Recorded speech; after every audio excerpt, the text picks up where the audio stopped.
কুল্লু নাফসিন যায়িকাতুল মাউত, প্রত্যেককে মৃত্যু স্বাদ গ্রহণ করতে হবে। ওয়া ইন্নামা তুওয়াফাউনা উজুরাকুম ইয়াওমাল কিয়ামা, এবং প্রত্যেককেই তার প্রতিফল কিয়ামত দিবসে লাভ করতে হবে। অতএব আল্লাহ পাক বলতেছেন ফামান যুখজিহা আনিন নার ওয়া উদখিলাল জান্নাতা ফাকাদ ফাজ, যে ওই ব্যক্তি হবে প্রকৃত সফল কার্য। দুনিয়ার যত সফলতা ব্যর্থতা এটা আসলে প্রকৃত সফলতা নয়, ব্যর্থতা নয়। ওই ব্যক্তি হবে প্রকৃত সফল কার্য যে নিজেকে জান্নাতে প্রবেশের উপযোগী বানাইতে পারলো এবং জাহান্নাম থেকে নিজেকে রক্ষা করতে পারলো। এরপর আমাল হায়াতুদ দুনিয়া ইল্লা মাতাউল গুরুর, আল্লাহ পাক দুনিয়ার সকল চাকচিক্য, দুনিয়ার সকল সৌন্দর্য এগুলিকে একটি ধোঁকা হিসেবে উল্লেখ করেছেন।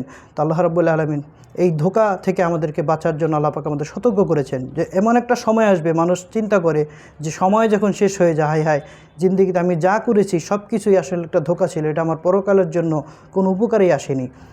এজন্য দুনিয়া সম্পর্কে সতর্ক হয়ে আমরা যাতে আমাদের পরকালীন জীবনকে প্রাধান্য দিয়ে আমরা যাতে করতে পারি, আল্লাহ রাব্বুল আলামিন আমাকে সকল তৌফিক দান করেন, সঠিক বুঝ দান করেন। ওয়া আলাইহিল বালাগ। আসসালামু আলাইকুম ওয়া রাহমাতুল্লাহ। আলহামদুলিল্লাহি রাব্বিল আলামিন, ওয়াসসালাতু ওয়াসসালামু আলা সাইয়্যিদিল আমবিয়া ওয়াল মুরসালিন ওয়া আলা আলিহি ওয়া সাহবিহি আজমাইন। আম্মা বাদ। সম্মানিত ভিউয়ার্স, আজকে কোরআনুল কারীমের চতুর্থ পারা থেকে আজকে তেলাওয়াত হবে। আজকে তৃতীয়তম তারাবি অনুষ্ঠিত হবে। তো সূরাতুল আল ইমরানের একটি গুরুত্বপূর্ণ আয়াত থেকে, সূরা আল ইমরানের ৯২ নম্বর আয়াতে কারিমায় আল্লাহ রাব্বুল আলামিন ইরশাদ করতেছেন, আউযু বিল্লাহি মিনাশ শাইতানির রাজিম, লান তানালুল বিররা হাত্তা তুনফিকু মিম্মা তুহিব্বুন, তোমরা ততক্ষণ পর্যন্ত পূর্ণ অর্জন করতে সক্ষম হবে না, অর্থাৎ তোমরা পরিপূর্ণভাবে পূর্ণ অর্জন করতে সক্ষম হবে না যতক্ষণ না তোমরা নিজেদের পছন্দনীয় জিনিস থেকে তোমরা আল্লাহ রাব্বুল আলামিনের রাস্তায় খরচ না করবে। এই আয়াতে কারিমা অত্যন্ত গুরুত্বপূর্ণ একটি আয়াত, যেটি অবতীর্ণ হওয়ার পরে নবীজির সাহাবী হযরতে আবু তালহা রাদিয়াল্লাহু তাআলা আনহু, তার একটি বাগান ছিল বাইরুহা নামে, সবচেয়ে পছন্দের ওই বাগানটি ওনার। তো উনি এই আয়াতে কারিমা নাজিল হওয়ার পরপরই তিনি এটি আল্লাহ হাবিব সাল্লাল্লাহু আলাইহি সাল্লামের কাছে পেশ করলেন, ইয়া রাসূলুল্লাহ, আমার সবচেয়ে পছন্দের বাগান এটি।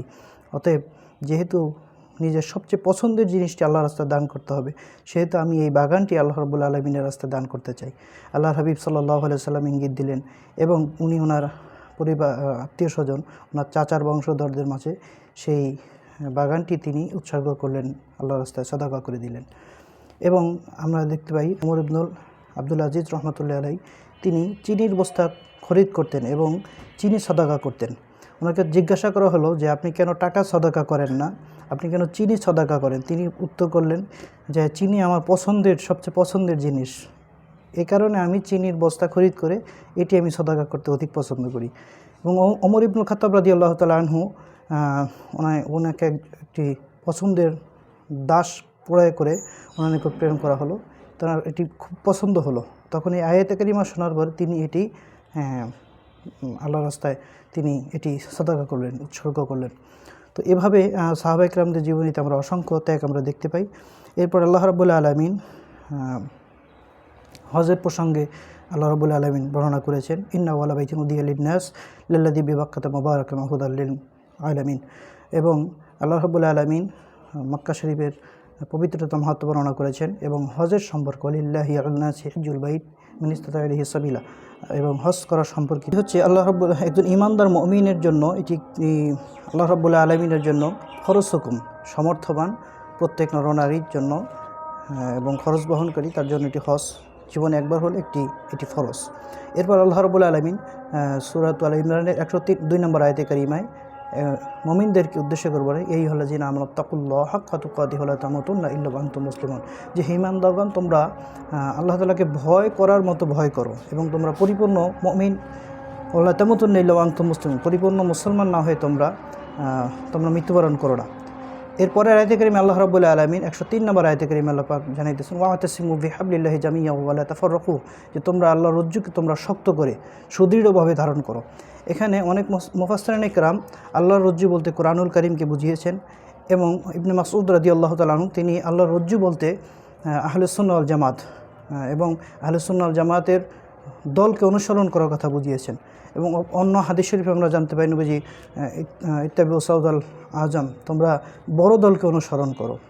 তাহলে সুন্নাহ ওয়াল জামাতের আকীদা অনুযায়ী নিজে আকীদাকে শুদ্ধ করে সেই দল মতে সেই রজ্জুকে আঁকড়ে ধরার কথাই আয়াতে কারিমায় উল্লেখ করা হয়েছে। এরপর আল্লাহ রাব্বুল আলামিন পরের আয়াতে কারিমায় ইমানদার মুমিনদের একটি গুরুত্বপূর্ণ দায়িত্ব, ওয়ালতাকুম মিনকুম উম্মাতুন ইয়াদউনা ইলাল খায়র ওয়া ইয়া'মুরুনা বিল মারুফ ওয়া ইয়ানহাউনা আনিল মুনকার, যে উম্মতের মধ্য থেকে একটি দল থাকবে যারা মানুষদেরকে কল্যাণের দিকে আহ্বান করবে, সত্যের নির্দেশনা দিবে, আদেশ করবে এবং অসৎ কাজ থেকে তাদেরকে বিরত রাখবে। এটি প্রত্যেক ইমানদার মুমিনের জন্য এটি একটি ফরজ, তার অবস্থান থেকে সেটি অবশ্যই চেষ্টা করবে।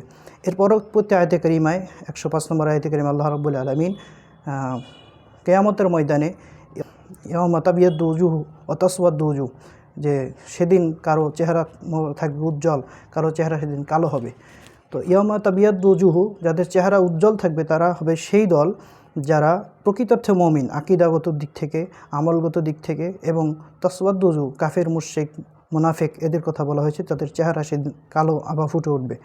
এরপর আল্লাহ রাব্বুল আলামিন পরবর্তী আয়াতে কারিমে আল্লাহ পাক 110 নম্বর আয়াতে কারিমের ভিতরে জানিয়েছেন, কুনতুম খায়রা উম্মাতিন উখরিজাত লিন-নাস তা'মুরুনা বিল মারুফ ওয়া তানহাউনা আনিল মুনকার ওয়া তু'মিনুনা বিল্লাহ, যে এখানেও সে একই কথা যে মুমিনরা তারা মানুষদেরকে সত্যের দিকে আহ্বান করবে এবং ওয়া তানহাউনা আনিল মুনকার, এবং খারাপ কাজ থেকে তাদেরকে বিরত রাখবে, ওয়া তু'মিনুনা বিল্লাহ, এবং আল্লাহ রাব্বুল আলামিনের প্রতি ঈমান আনবে। তো এটি সকলের জন্য এটি দায়িত্ব।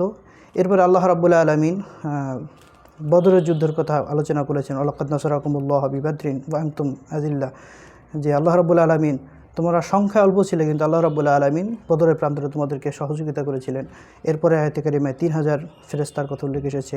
এরপরে 5000 ফেরেশতাদের দ্বারা আল্লাহ রাব্বুল আলামিন বদরের প্রান্তরে মুমিনদেরকে সাহায্য করেছেন।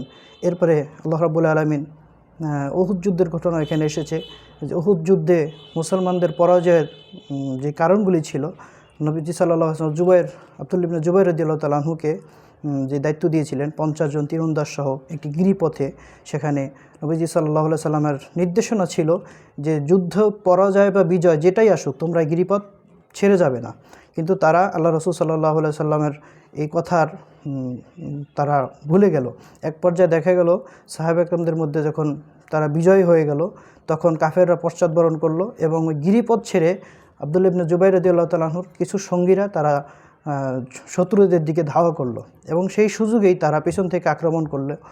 খালিদ বিন ওয়ালিদ তখনও তিনি মুসলমান হন নাই, তিনি আক্রমণ করলেন। এর পরবর্তীতে মুসলমানদের একটা শোচনীয়ভাবে তারা সাময়িক সময়ের জন্য তারা বিধ্বস্ত হয়ে গেলেন। 70 জন সাহাবা একরাম শহীদ হলেন, আল্লাহর হাবিব সাল্লাল্লাহু আলাইহি ওয়াসাল্লাম পবিত্র দান্দান মোবারক শহীদ হলো। এর পরবর্তীতে আল্লাহ রাব্বুল আলামিনের পক্ষ থেকে সাহায্য ছিল, মুসলমানগণ পরবর্তীতে আবার ঘুরে দাঁড়িয়েছিলেন। আল্লাহ রাব্বুল আলামিন তার হাবিব সাল্লাল্লাহু আলাইহি সাল্লামের আনুগত্যের কারণেই মূলত বদরে বিজয় দান করেছিলেন। তার আনুগত্যের বিন্দু পরিমাণ যদি খেলা হয় সেক্ষেত্রে বিজয় আমরা আশা করতে পারি না। তো আল্লাহ রাব্বুল আলামিনের থেকে মুসলমানদের একটি শিক্ষা গ্রহণের কথা বলেছেন।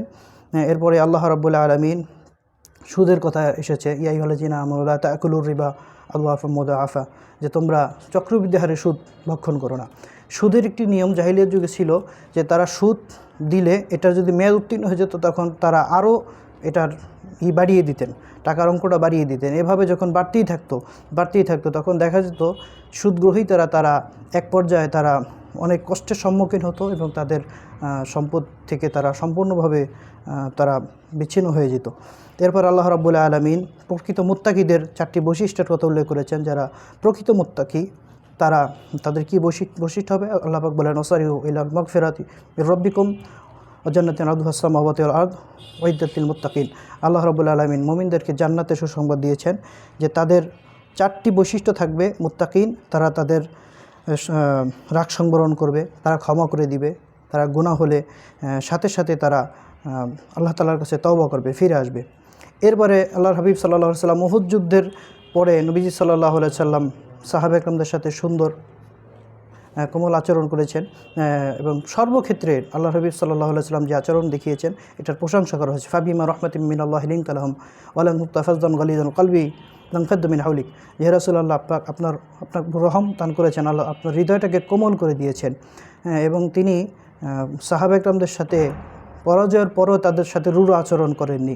এবং এর পরক্ষণে আল্লাহ পাক পরামর্শের কথা বলেছেন, ওয়াশাওরিহুম ফিল আমরি, যে পরামর্শ করা এটি তাওয়াক্কুলের পরিপন্থী নয়, পরামর্শ করা বরঞ্চ এটা আল্লাহ রাব্বুল আলামিনের এটি কিছু নয়।